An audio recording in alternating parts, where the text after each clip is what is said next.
The pride of Israel's military, the Merkava tank is suddenly under spotlight.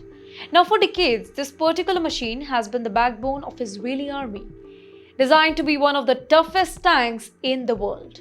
Heavy armor, advanced targeting systems, and Israeli-made technology has made the Merkava tanks almost untouchable on the battlefield. But in Gaza, Hamas fighters have managed to do something few thought is impossible. They have been targeting, damaging, and in some cases destroying these very tanks. And that's rattling Israel's defense establishment. So let's dwell into that. What exactly is happening on the battlefield? Well, the war in Gaza has turned into a deadly chess game. Hamas has been using anti-tank missiles, improvised explosive devices, and even drones to ambush Israeli armor. The Merkava, once seen as invisible, is now facing an army that knows the narrow streets, tunnels, and traps of Gaza far better than the Israeli army.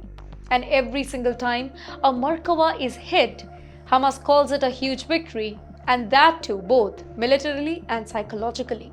Of course, Israel isn't sitting quietly either. The defense minister has now given the green light to a massive $1.5 billion program to speed up the production of its war machine. Now here we are not just talking about Merkava tanks, but also Namir and Ethan armored personnel carriers. The logic is very simple here.